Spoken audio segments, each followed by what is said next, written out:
Hi guys. So to make the last video a little shorter and quicker to upload, I went ahead and stopped after F. So now I'm going to pick up with problem G.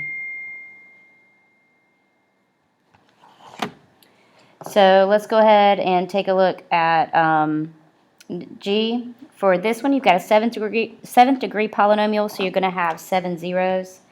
If we type it in our calculator and graph it, let me hit zoom 6.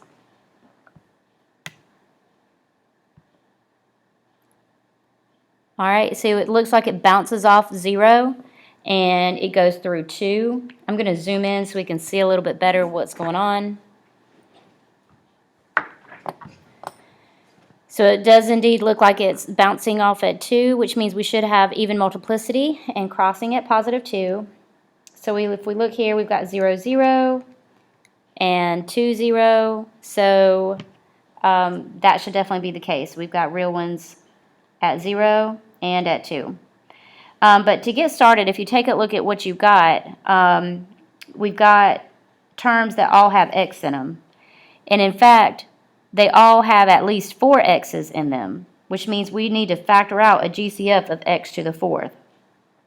If we factor out x to the 4th, and by that I mean we take x to the 4th out of each one of these, then what we'll be left with is 2x cubed plus 5x squared plus 3x minus 42. Okay? Now, this is pretty significant, the fact that we have x to the 4th, because if we set x to the 4th equal to 0 and solve this thing, we're going to get that x is equal to 0, but this counts as 4 solutions. So this is actually 0 multiplicity 4.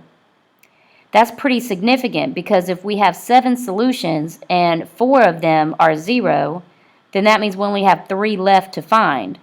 But we already know this one is 2.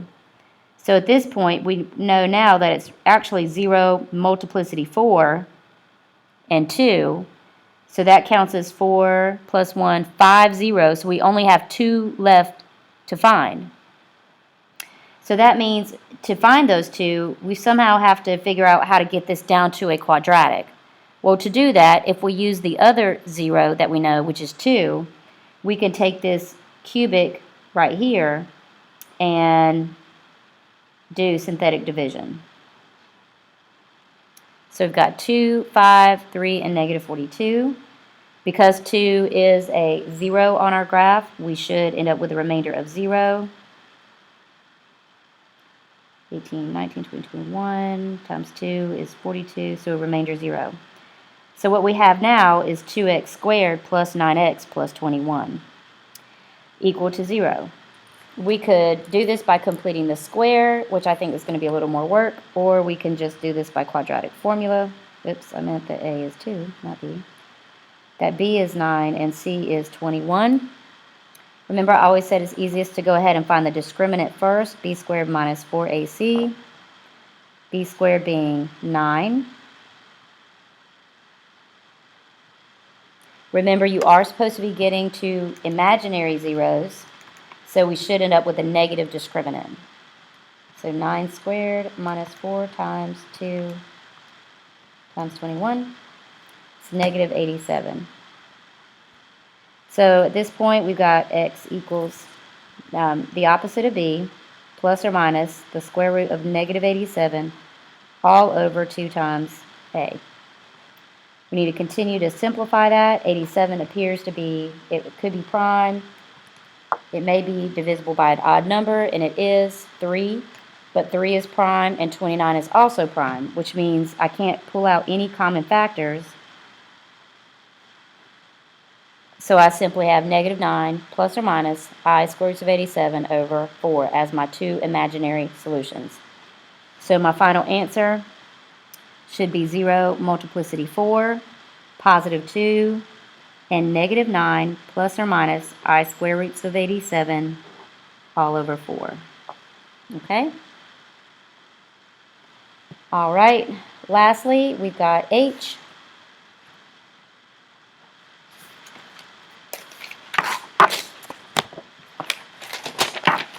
And for number H, for letter H here,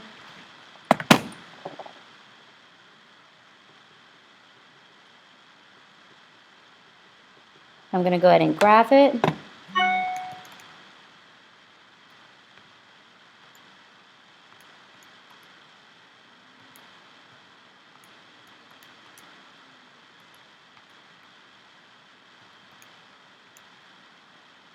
Oh, I need to hit zoom 6. Well, actually, I can see everything I need to see. It looks like it crosses here at -1 and +1.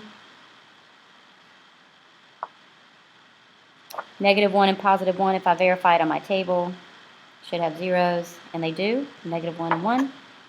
So I know of my 6 solutions, one is +1 and the other is -1. Now, if you want to continue down the road of doing synthetic division, then you can do that.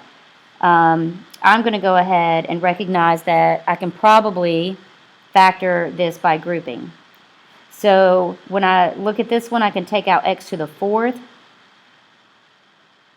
and that leaves me with x squared plus 1. Here I can pull out -1. If I take out a -1 from both terms, I have x squared plus 1. If these two binomial factors here end up being the same, then they are factors of each term, which means I have x squared plus 1 as a factor and x to the 4th minus 1 as a factor. This can no longer be factored, but I can set it equal to 0 and solve.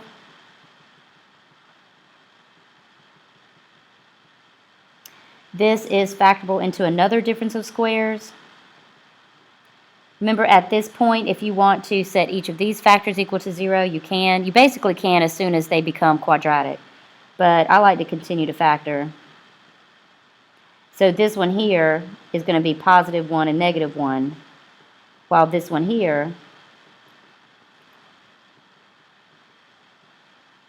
man, that looks familiar. We just had that. So we actually, this looks weird, but we actually get the same imaginary solution twice.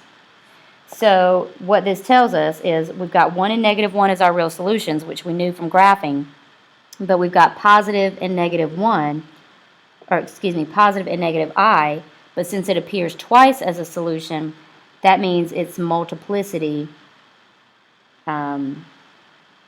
2.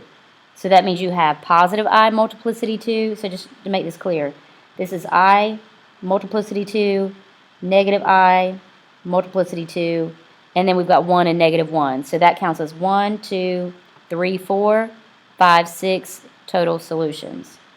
So we should have positive and -1 and positive and -I multiplicity 2. Okay? I'll go ahead and stop this video and start a new one to do 8 through 13.